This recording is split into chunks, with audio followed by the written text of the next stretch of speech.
Assalamualaikum warahmatullahi wabarakatuh. Kami dari kelompok 3 akan melakukan penyuluhan mengenai kesehatan dan reproduksi ternak ruminansia, non-ruminansia, serta pet animal. Halo, perkenalkan nama aku Hafida Mantul Sofia dengan NIM 193241083 dari kelas B. Halo, perkenalkan aku Saskia Kamila Ramadhani dengan NIM 193241063 dari kelas BWIB.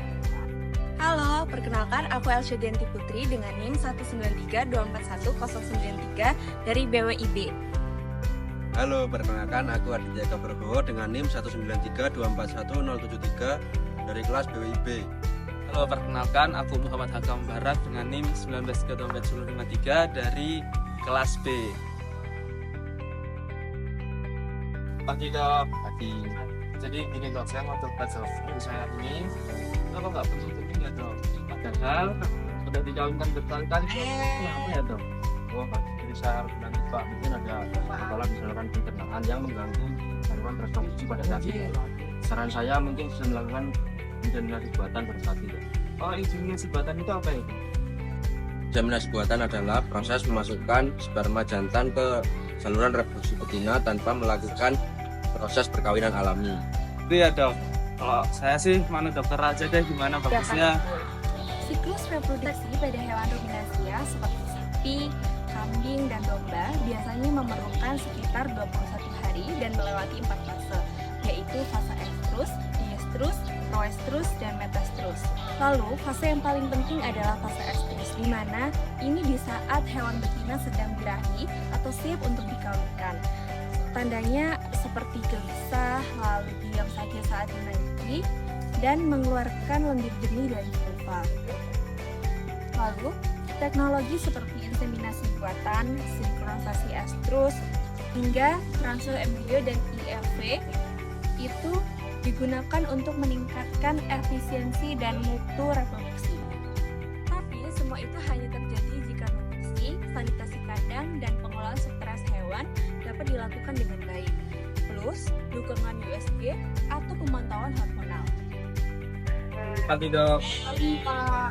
Jadi gini dok, ayam saya ini alergi bertelurnya kok nggak rutin ya dok? Itu kenapa ya dok? Mungkin kita bisa dengan pertanyaannya ya Pak ya. Soalnya waktu latihan setengahnya itu sangat pengaruh. Atau juga dari kadar kalsium sama protein dari pakannya itu bisa dicek sih Pak. Tapi gimana sih kalau pakannya boleh tahu? Sebenarnya kalau pakan itu udah bagus sih dok, dan kepercayaan dan lain-lainnya juga udah bagus dok. Itu kenapa ya dok? Mungkin biasanya itu ada gangguan reproduksinya berupa pankis atau dari saluran betina. Oh gitu ya dok. Oke dok. Jadi nanti saya akan melakukan evaluasi dari pakan lingkungan, dari pakan, dan juga dari reproduksi hormonal.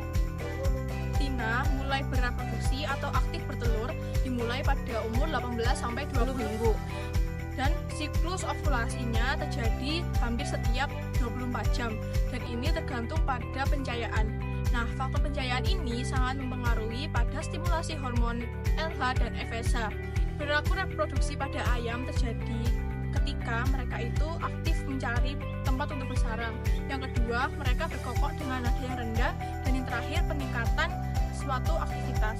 Teknologi produksi dan manajemen ayam liar. Yang pertama, pencahayaan buatan idealnya 14-16 jam per hari. Yang kedua, pemilihan bibit unggul. Yang ketiga, pakan seimbang kaya akan kalsium dan energi. Yang ketiga, pengendalian penyakit seperti Newcastle disease, infeksius bronkitis yang bisa mengganggu saluran reproduksi. Yang kelima, manajemen kandang, suhu, kelembapan, dan ventilasi sangat penting untuk kestabilan produksi telur. Gangguan reproduksi seperti prolaps, egg binding, dan infeksi oviduk bisa dicegah dengan pemantauan berkala. Ini kenapa ya dok? Tiap malam sulit banget. Kalau itu mungkin dia lagi birahi. Nah, kucing-kucingnya kalau nggak segera dibuahi bisa bikin stres loh. Jadi mungkin kamu bisa ngelakuin steril kalau kamu nggak pengen breeding. Oh gitu ya dok. Jadi biar nggak stres itu di steril ya dok. Iya. Siklus reproduksi pada hewan peliharaan termasuk anjing dan kucing memiliki karakteristik unik dan berbeda satu sama lain. Anjing betina mengalami siklus estrus setiap 6-12 bulan sekali dan tergantung pada ras dan ukuran tubuh. Siklus ini terdapat 4 fase, yaitu yang pertama proestrus, berlangsung selama 7-10 hari, ditandai dengan pembakaran sulfa dan keluarnya cairan berdarah. Dan pada fase ini betina belum ingin untuk dikawini. Yang kedua yaitu fase estrus, yaitu fase birahi aktif di mana betina mulai menerima pejantan dan terjadi ovulasi, di mana masa-masa ini adalah masa-masa subur bagi betina. Yang ketiga yaitu diestrus.